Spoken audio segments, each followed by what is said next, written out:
Alright, so this is going to be a video on UL and UR, and for this video I'm just going to say these two are UL and UR. So just going over some of the cases, elementary cases. So both of them are on bottom. Make these opposite, blue and green. Then you do M2 and then you still have UL, UR. When both of them are on top, put them on bottom. So I put it on bottom, and got ones like this. So when you have it diagonal, one on the bottom, one on the top. So when these two colors match up, or these three colors, go M, U2, M, and the UL, UR should be solved. And let me set up the other case. So when these two colors are opposite of this one and they're diagonal, so you can play around with that and you'll figure that out. And when they're diagonal but these two don't match, then you just do it regularly and you insert it. So I'm going to go with influencing UL, UR in EO. So in order to do that, you have to know where UL, UR are when you're doing EO, which is often pretty hard. But you notice here that this is a UL, UR and the bottom one is a UL, UR. And since this is a 4-flip, I think it's such an easy case, it's probably not worth doing any type of influencing and just knowing that they're over here right after you do EO. And after you turn it, they'll be over here, and then you can go straight to solving it. But let's see if I get something harder. Usually you can't take so much time to look for all the UL, UR pieces and then influence it in EO, unless you somehow know it from the previous steps. So here I don't really know where UL, UR are. Well, you can tell that it's either this one or this one, but I don't really know.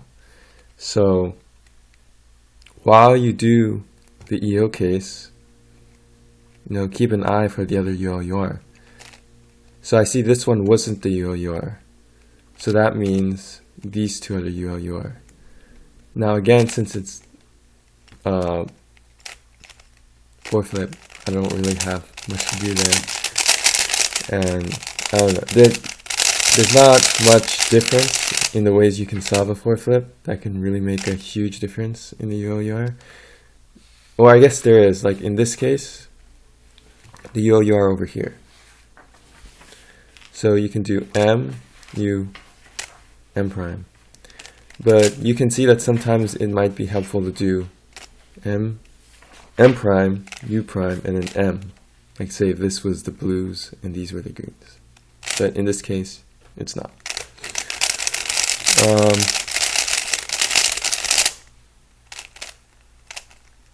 Okay, so here I see that this one is a UL, UR and this is a UL, UR. So now both of them are on the bottom. So I know you're gonna end up like this. So when I do an M, you're gonna end up like this. Then you're gonna do another M. So if you know where the UL, UR are, then you can cancel that right into that. So just play around with EO, and you really have to know your EOs. It might be helpful to know how to solve certain EO cases different ways. Like this one, you could say M prime, U prime, M prime, and then solve that. You can do it from here, M prime, U prime, M prime. Or you do it from here. And there's probably some more that I don't know. But so just kind of look at some of the EO cases and see how they affect the pieces. Also sometimes if you just get an EO case, you kind of have to look around to see where the UL, UR pieces are. And that's not really worth it in the speed solve. that you need to look around and then influence UL/UR with EO. So to help that, you can also look for UL/UR in CMLL. So like, let's say I do some random CMLL, and I can't predict permutation for all the CMLLs, but some of them I can. Like this one, I know that you're gonna have a Z perm. So this UL/UR will come over here, and this UL/UR will come over here. So they'll be over here. So, and if you know the EO case, which is not changing the EO, the alg that I'm going to use, then you can go straight to solving UL/UR.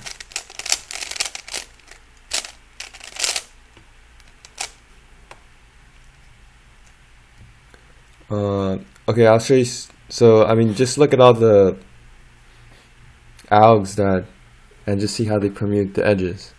So first ones you want to look at are, of course, the ones that like don't change. Oh wait, don't change the edge permutation. So like this one, see, they're all in the same place. The inverse of it, if you use that, and I use the mirror, so that, and inverse of that. So, and this is also an interesting one. This alg.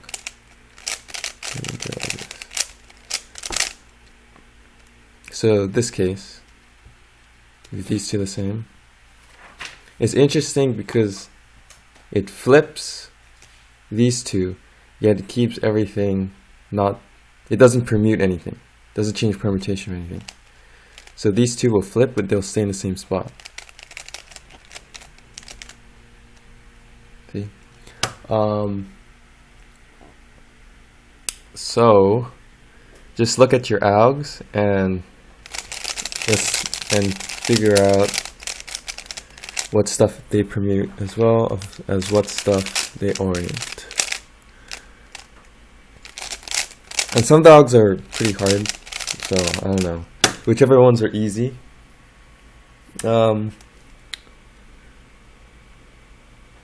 So to practice look ahead,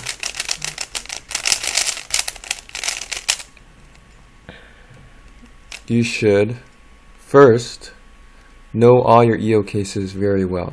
Like if you see this EO case, you know how to solve it blindfolded. And if you see this UL/UR case, you know right away how to do that. You see that, you know how to do that right away. So when you're doing EO, or when you're doing last 6 edges and you're at EO, you're not thinking about how do I solve this case. Because if you're thinking about how I solve this case, then you can't pay attention to the next step because you're putting so much effort into this, you know, how to solve EO. But if I know how to do this, I just use muscle memory and I'm looking for UL/UR while I'm doing it. So I saw one here and I saw another one here. Then now you can start influencing and everything will be smoother. So just try to practice. First know all your cases and then do slow solves to practice influencing the next steps. On a side note, you can also do UF/UB instead of UL/UR. So we have this yellow and red and yellow and orange. So here's an example. So here's the yellow and orange, yellow and red. So if you kind of just saw them like UL/UR, and then I'm not really that good at figuring out how to do the permutation, but it's pretty much like that. And I don't really use that, but perhaps in the future I'll start using it. What it gives you is, like, let's say you get a bad UL/UR case, then maybe you could just use UF/UB, and it's not horrible. So UF/UB, so this would be a bad UF/UB case, with an easy UL/UR case. So you use UL/UR.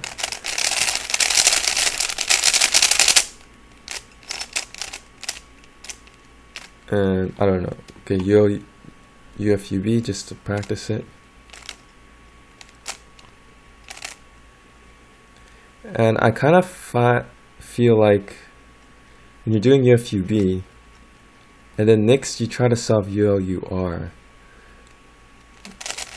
Yeah, then that happens a lot. So I don't know. I'm not good at it yet. So I'll just do some more examples without UFUB because that's not what I do normally. This EO case. So you can solve it like this. And this should be a UL/UR piece. And a lot of this is like deducing that it's a UL/UR piece from what you can see. So these are the two UL/UR pieces. And you like it when it's like this because you know your first move is an M, and you're just going to place the UL/UR into a good position, which is either between the greens or between the blues. Now they're over here. And now they're soft. I don't know why I'm scrabbling it this much just to do it, but